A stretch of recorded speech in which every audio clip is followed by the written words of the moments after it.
ಸ್ನೇಹಿತರೆ ನಮಸ್ಕಾರ. ನಾನು ನಿಮ್ಮ ಆರಾಮದನ್.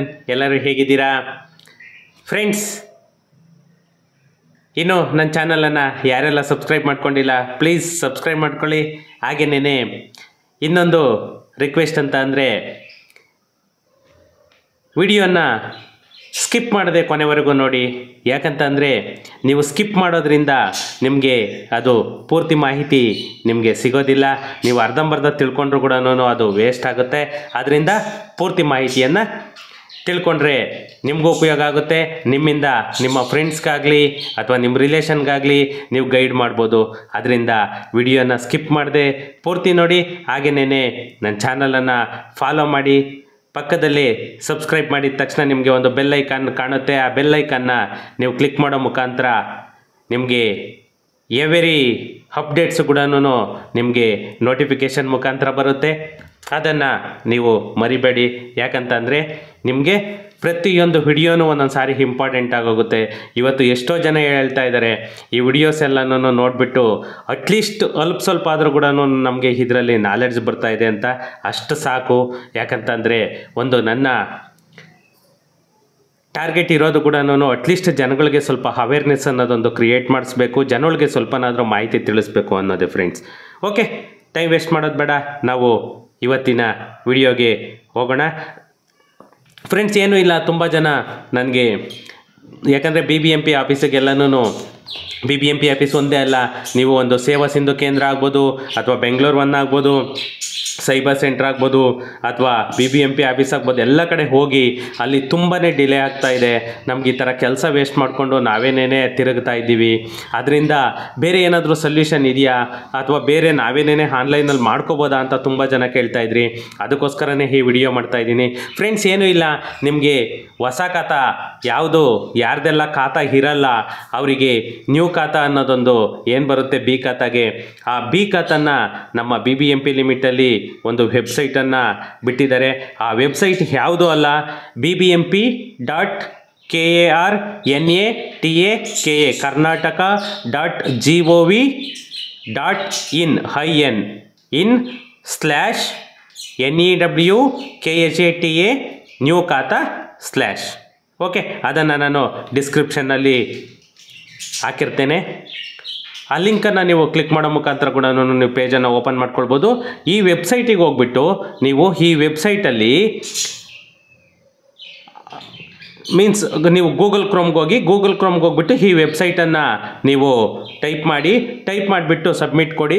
ಸಬ್ಮಿಟ್ ಕೊಟ್ಟ ತಕ್ಷಣವೇ ನಿಮಗೆ ಪೇಜ್ ಓಪನ್ ಆಗುತ್ತೆ. ಒಂದು ಹೊಸ ಪೇಜ್ ಓಪನ್ ಆದ ತಕ್ಷಣವೇ ನಿಮಗೆ ನಿಮ್ಮ ಮೊಬೈಲ್ ನಂಬರನ್ನು ಕೇಳುತ್ತೆ.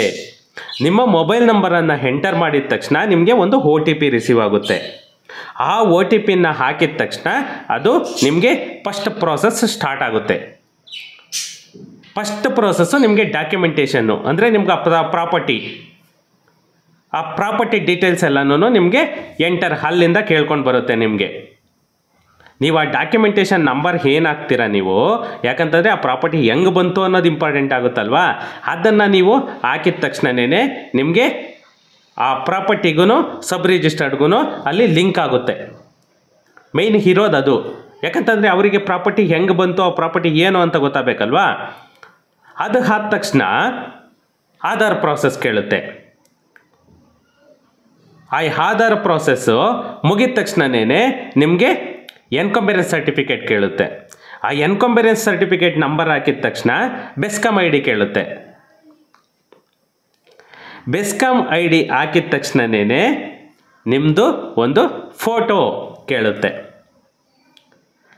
ಆ ಫೋಟೋವನ್ನು ಹಾಕಿ ನೀವು ಸಬ್ಮಿಟ್ ಕೊಡಿ.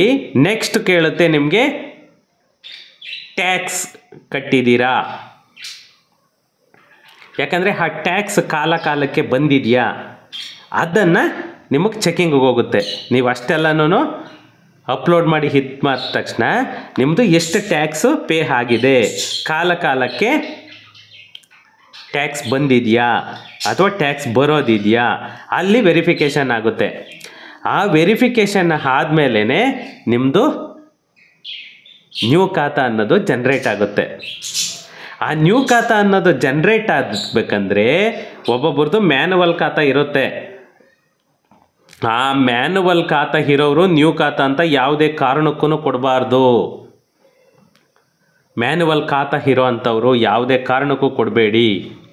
ನೀವೇನಾದರೂ ಹಂಗೆ ಕೊಟ್ಟುಬಿಟ್ರೆ 100% ಅದು ನಿಮಗೆ ಕ್ರಿಮಿನಲ್ ಅಫೆನ್ಸ್ ಆಗುತ್ತೆ. ಖಾತಾ ಏನಾದರೂ ಆಲ್ರೆಡಿ ಮ್ಯಾನುವಲ್ ಖಾತಾ ಏನಾದರೂ ಇತ್ತು ಅಂತಂದರೆ ವಿತ್ ಖಾತಾ ಅಂತ ಕೊಡಬೇಕು ನೀವು. ವಿತೌಟ್ ಖಾತಾ ಅಂತ ಕೊಟ್ಟರೆ ಅದು 100% ಅಫೆನ್ಸ್ ಆಗುತ್ತೆ. ಆಮೇಲೆ ಅದಕ್ಕೆ ನಿಮ್ಮ ಮೇಲೆ ಕ್ರಿಮಿನಲ್ ಕೇಸ್ ಅಂತಂದೇಳಿ ಫೈಲ್ ಮಾಡಿ ಅದು ಕೂಡ ನಿಮಗೆ ನಿಮ್ಮ ಮೇಲೆ ಒಂದು ಕೇಸ್ ಆಗೋ ಥರ ಗೌರ್ನಮೆಂಟ್ ಮಾಡುತ್ತೆ. ಆ ಉದ್ದೇಶದಿಂದಲೇ ಯಾವುದೇ ಕಾರಣಕ್ಕೂ ಕೂಡ ನೀವು ಖಾತಾ ಇಲ್ಲ ಅಂತಂದರೆ ನ್ಯೂ ಖಾತಾ ಇದಕ್ಕೆ ಹೋಗಿ. ಖಾತಾ ಏನಾದರೂ ಇತ್ತು ಅಂತಂದರೆ ವಿತ್ ಖಾತಾ ಅಂತಂದೇಳಿ ವಿತ್ ಟ್ಯಾಕ್ಸ್ ಪೇಯ್ಡ್ ಅಂತಂದೇಳಿ ಏನು ಬರುತ್ತೆ ಆ ವೆಬ್ಸೈಟಿಗೆ ಹೋಗಿ ನೀವು ಪ್ರಾಸೆಸ್ಸನ್ನು ಸ್ಟಾರ್ಟ್ ಮಾಡಿ. ಯಾಕಂತಂದರೆ ಒಂದು ಎಲ್ಲ ವಿಷಯದಲ್ಲೂ ಎಲ್ಲನೂ ಪರಿಣಿತರು ಇರಲ್ಲ. ಅದೊಂದೊಂದು ಸಾರಿ ಬೈ ಮಿಸ್ಟೇಕ್ ಆಗೋಗುತ್ತೆ. ಅದನ್ನು ಏನೂ ಇಲ್ಲ, ಈ ವೆಬ್ಸೈಟ್ಗೆ ಹೋದಾಗ ನೀವು ಜಾಗರೂಕತೆಯಿಂದ ನಿಮಗೆ ಅಷ್ಟೇನಾದರೂ ಡೌಟ್ಸ್ ಇತ್ತು ಅಂತಂದರೆ ನಿಮಗೆ ಅದು BBMP ಸಹಾಯವಾಣಿ ಏನಿದೆ ಆ ಸಹಾಯವಾಣಿ ನಂಬರ್ಗೆ ಕಾಲ್ ಮಾಡಿ ಅಲ್ಲಿ ತಿಳ್ಕೊಳ್ಳಿ ನೀವು ಪ್ರಾಸೆಸ್ಸನ್ನು ಏನು ಮಾಡಬೇಕು, ಹೆಂಗೆ ಮಾಡಬೇಕು, ಈ ಥರ ಡೌಟ್ಸ್ ಇದೆ ಅಂತ ಹೇಳಿಬಿಟ್ಟು ನೀವು ಸಹಾಯವಾಣಿ ಕೇಂದ್ರಕ್ಕೆ ನೀವು ಫೋನ್ ಮಾಡಿದ್ರೆ ನಿಮಗೆ ಖಂಡಿತ ಅವರು ಹೆಲ್ಪನ್ನು ಮಾಡ್ತಾರೆ. ಬಟ್ ಯಾವುದೇ ಕಾರಣಕ್ಕೂ ತಪ್ಪನ್ನು ಮಾಡೋಕ್ಕೆ ಹೋಗಬೇಡಿ. ಯಾಕಂತಂದರೆ ನಾವು ಇಲ್ಲಿ 1,000-2,000 ಉಳಿಸೋದಕ್ಕೆ ಹೋಗಿ ಅಲ್ಲಿ ತಿರ್ಗದು ರಿಜೆಕ್ಟ್ ಆಗಿ ತಿರ್ಗಾ ಮತ್ತೆ ಪ್ರಾಸೆಸ್ ಮಾಡಿ, ಯಾಕಂತಂದರೆ ಅದು ಮತ್ತೆ ಅದು ಆಧಾರ್ ನಂಬರ್ ಹಾಕಿರ್ತೀವಲ್ಲ ಅದು ಮತ್ತೆ ಅದು ತಗೊಳ್ಳಲ್ಲ, ಅದು ಪ್ರಾಬ್ಲಮ್ ಆಗುತ್ತೆ. ಅದರಿಂದ ಏನೇ ಮಾಡಬೇಕಂದ್ರೂ ಕೂಡ ಕೇರ್ಫುಲ್ಲಾಗಿ ಮಾಡಿ.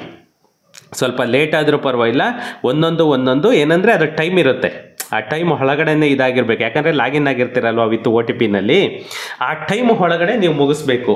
ಆವಾಗ ಮಾತ್ರನೇ ಅದು ನಿಮ್ಮ ಸಬ್ಮಿಷನ್ ತೊಗೊಳ್ಳೋದು ಖಾತಾಗೆ. ನೀವು ಅದನ್ನೇನೆ 2 ಅವರ್ 3 ಅವರ್ ಅಲ್ಲ, ಅದಕ್ಕೋಸ್ಕರನೇ ಡಾಕ್ಯುಮೆಂಟೇಷನ್ ಏನಿದೆ ಅದು ಎಷ್ಟು MB ಇರಬೇಕು ಅಷ್ಟು MBನಲ್ಲೇನೆ ನಿಮಗೆ ನಿಯರ್ಲಿ 2 MB ಮಾತ್ರನೇ ಅದು ಬರೋದು.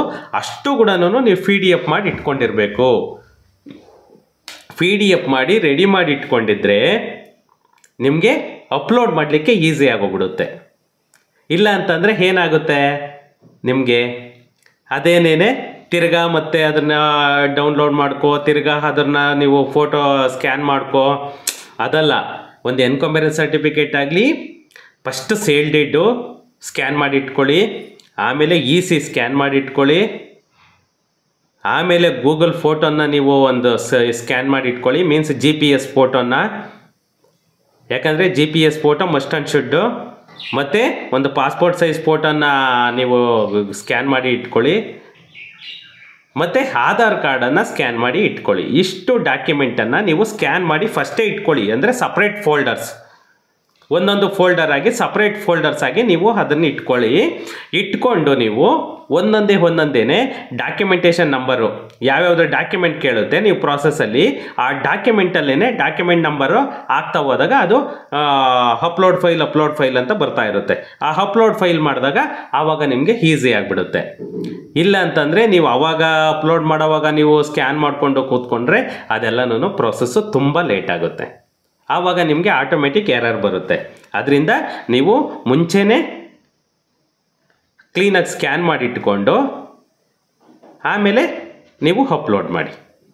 ಓಕೆ ಫ್ರೆಂಡ್ಸ್, ಏನಾದರೂ ಡೌಟ್ ಇತ್ತು ಅಂದರೆ ನನಗೆ ವಾಟ್ಸಪ್ ಮಾಡಿ, ಇಲ್ಲ ಕಮೆಂಟ್ ಮಾಡಿ. ಸಿಗೋಣ ನೆಕ್ಸ್ಟ್ ವಿಡಿಯೋನಲ್ಲಿ. Thank you.